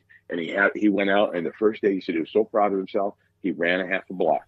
Next day, he ran a half a block and a mailbox. The next day, a half a block and 2 mailboxes. And so that's the action. So I think that really is the period at the end of the sentence, is we must take action. We cannot fake that piece of it. So you imagine it, think about it, think towards it, and then act it out and literally become that person.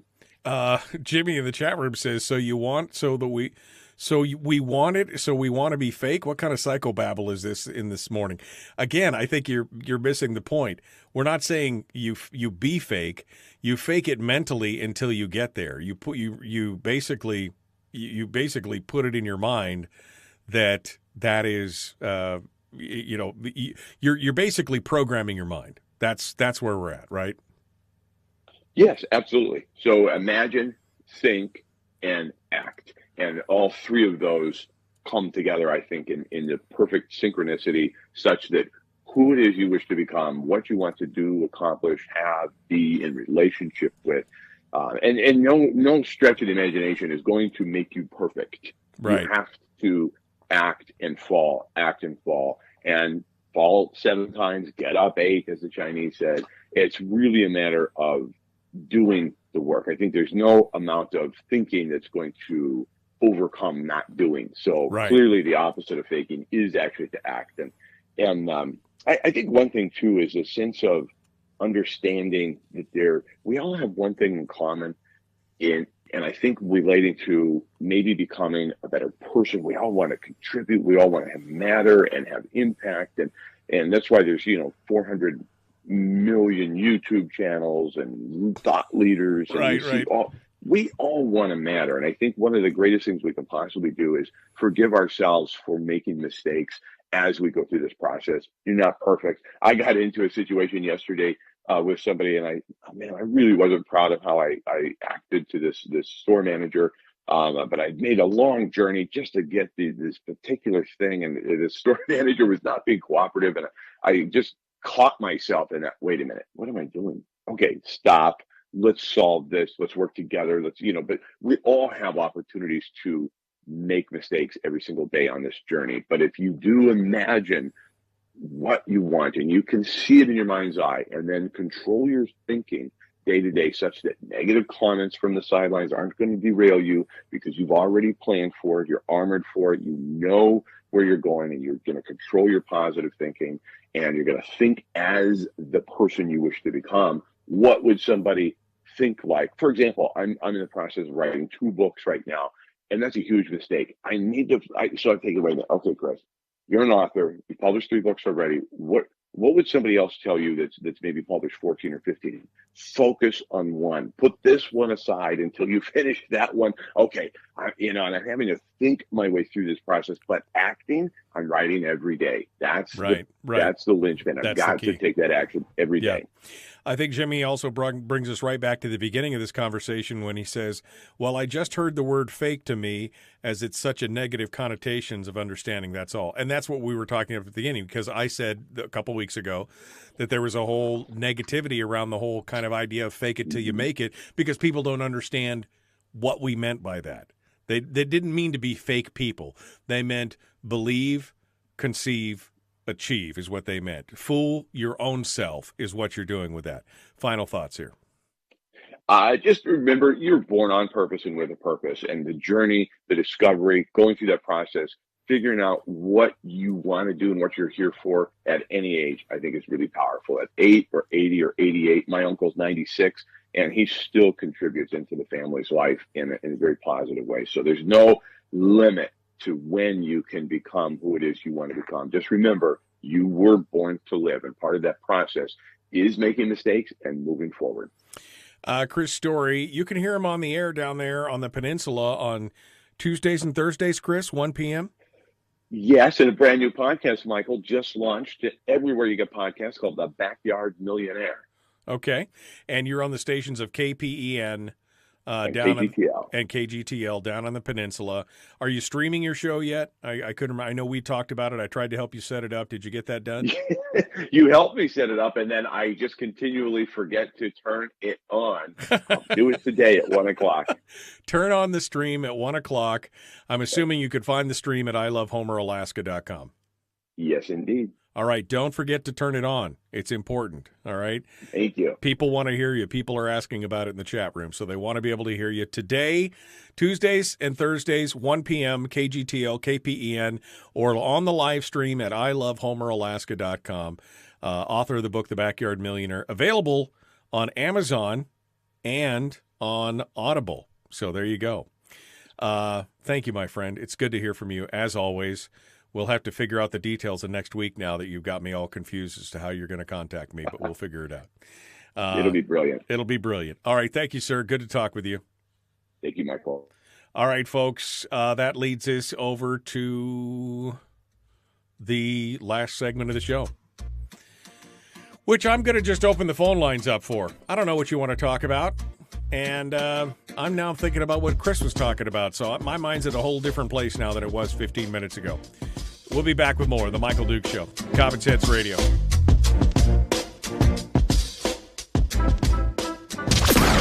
Streaming live every weekday morning on Facebook Live and MichaelDukesShow.com. Okay. Oh, good stuff from Chris Story. Good stuff from Chris Story. Oh, I mentally am already at the weekend. I got to be honest with you. There's some weeks where I am totally into the. There's some weeks where I'm totally into the thing and into work and but this morning and today I'm already on Friday already. He'd get a growing audience with streaming. Yes, I know. That's why I went. I mean, last time I was in Homer, I sat with him and for a couple hours and got him all squared away and software and everything he needed and set him up. And I did all that. I got him all squared away. He's just got to remember to turn the button on. I tried to share my technical expertise with him on that. Yeah, I got short timers. I got short timers in a bad way. I'm just ready to jump out there. Robert, you jump into the chat with some of the most non sequitur things ever. Just like like just out of the blue. It's like you join and just say whatever's on your mind the second you join, which is fine. I find it a little confusing. We're talking about one thing, and the next thing you know, you're like dropping something else on there. It just cracks me up every time. It cracks me up every time. Christopher, I don't live in Homer. I live north of there in Kasilov. Can't wait for the Kenai Parade on Monday. Yay-haw. Harold's ready for the weekend. Every time, Brad, I'm ready for you to have the weekend as well. That spam above is why you need a moderator on YouTube, says 12th Man. If you notice, if you scroll upwards, you'll see that stuff is gone because I moderated it myself. I saw it and moderated it myself. I done did take care of that for you already. But again, to do some of those, to get like moderator bots and some other things, I need some. All participants are muted. I need 1,000 subscribers to be able to get access to some of those tools. Go Red Sox. Is that the football team? I'm asking. Is that the hockey team? Which one is that, Brian? Can you tell me? I'm unsure. I keep waiting for somebody to blow up now.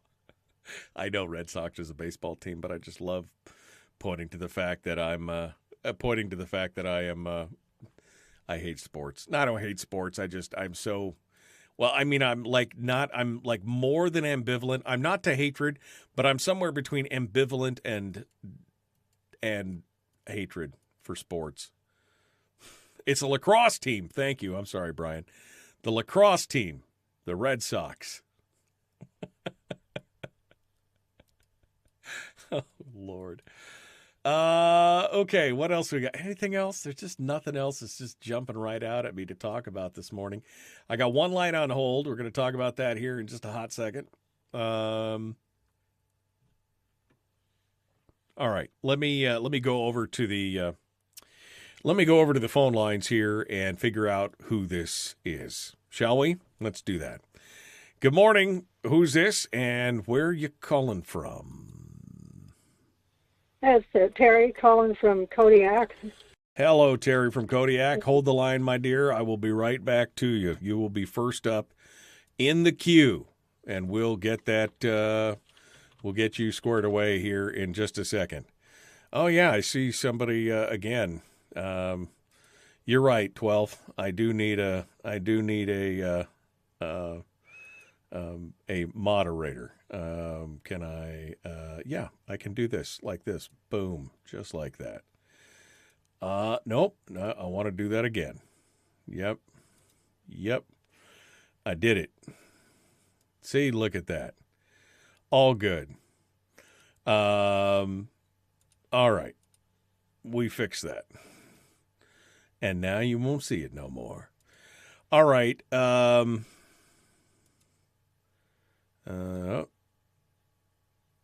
Yep.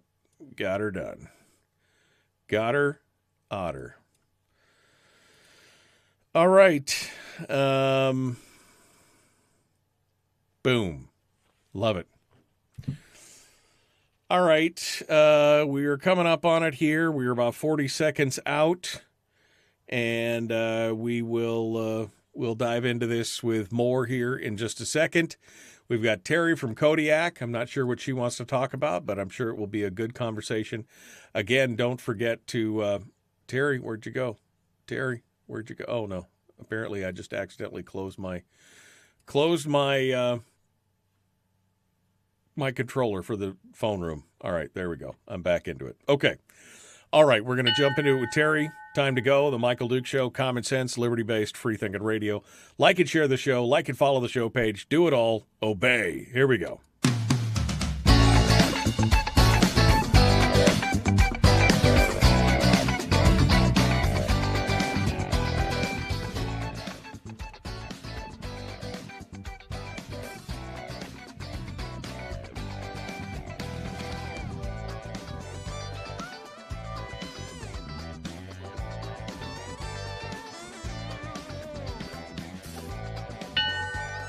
All right, welcome back to the program. Thanks for coming in and joining us. Final segment of the show this morning, and we are opening up the phone lines to you to talk about whatever you want to talk about. I asked people in the chat room what they want to talk about.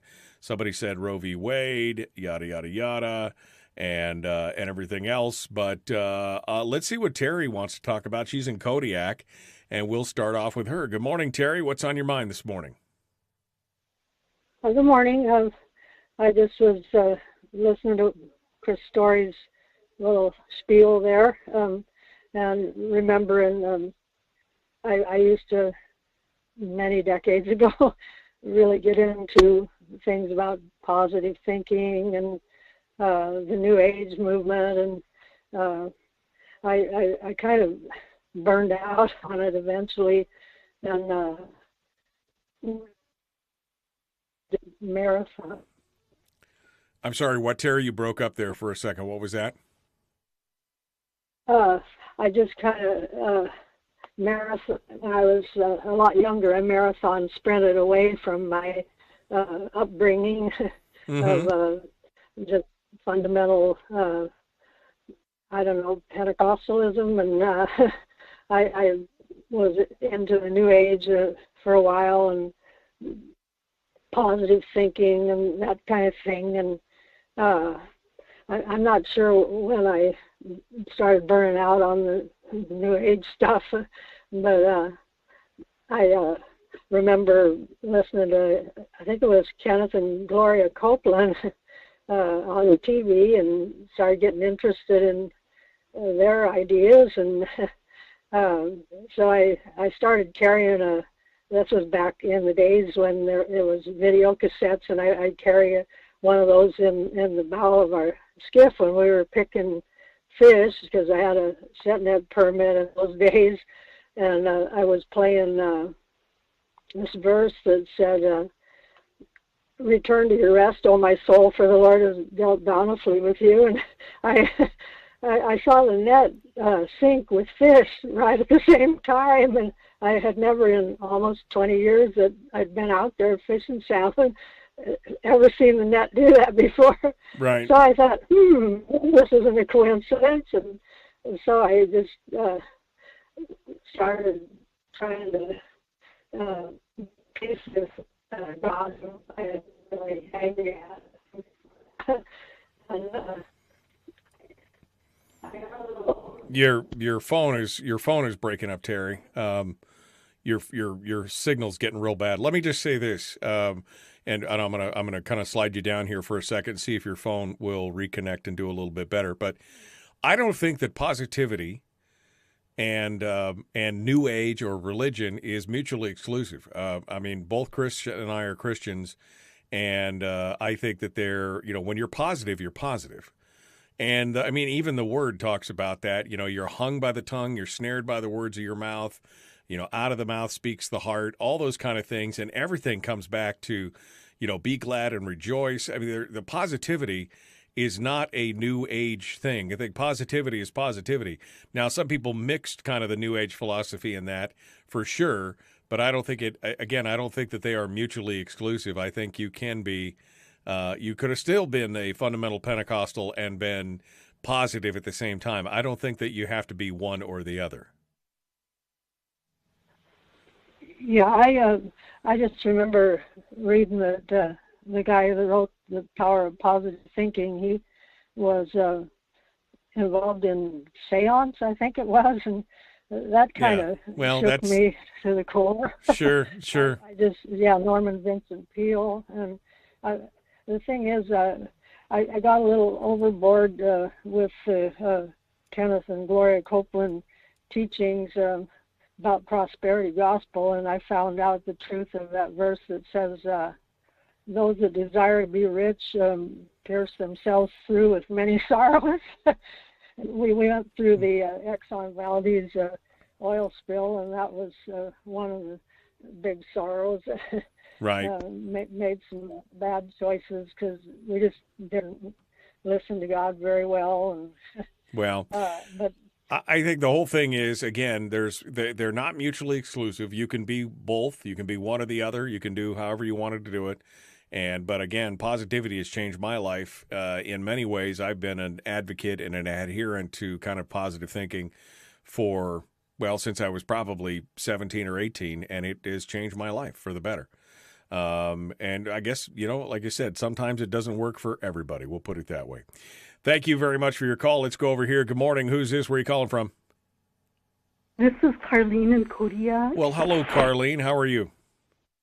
Excellent, Michael. Thank you. And you? It's a beautiful day. I could ask for a little rain only because I'd like it not to burn around me, but it is a beautiful day. I know. I've been thinking about Murphy over there and wondering if the fire is near her home. I've been thinking about that. But, Michael, what I'm calling about is in my local newspaper on Thursday. It was the Alaska Supreme Court considers extent of legal shield for tribal groups, and it kind of ties in with what Brad Keithley spoke about today, and then you about doing for yourself and doing the best with what you have. I am Alaska Native. My mother was from Sitka. A lady asked, how long would it take to fly to your village? I said, well, if I leave your stand right now, it might be 8 or 9 hours to get there because Sitka is down near Seattle, right? As is Joe. So, but what this was about James Brooks wrote the article. He used to be an editor of our newspaper. Iris Samuels worked at the newspaper office also. But it was a very good article about Native immunity, and it was in front of the Alaska Supreme Court. It shows a photograph of the George Boney Courthouse where the Supreme Court meets. But what's going on is the tribals, the corporations want legal immunity, and they want Native sovereignty, they want Native immunity, and it just feels like, as I'm Alaska Native, that I can bring this topic up, is that there's just been a real sense of entitlement here. And also, I do live in low-cost housing. My rent is close to $500 a month. But so, see, I'm part of this system. Right. But I don't have a big house that's tax exempt for so much either. Right. But it feels like the natives do not have to be accountable, and that doesn't feel right. It's like they don't have to follow the rules, and some of our leaders have one share. I have 100 shares. I'm an original shareholder, but others inherited one share, and there are leaders, and they're trained to be judges. They went to school for 2.5 weeks, and others call themselves legal counsel, so they're blue-collar workers, and who pays? It just feels like we could do a lot of damage. Yeah, no, I mean, that's a deeper topic, Carlene, for sure. I don't have enough time to get into it today, but you're right. That's something maybe we should address here in the future. Definitely some interesting stuff. I appreciate you calling in this morning. Hey, we're ready to go. Tomorrow's Wednesday. Chris Bye, Mike Shower. We'll see you then. All right, my friends, out of time for today. I got to fly. I appreciate you all being part of it. The Michael Duke Show, common sense, liberty-based, free-thinking radio. We appreciate you coming in. And go out and enjoy some sunshine. Go out and enjoy some sunshine. We will see you tomorrow. Be kind, love one another, live well. We'll see you there.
We've shed our terrestrial radio skin, and now we are slimy lizard internet people. It's the Michael Dukes Show.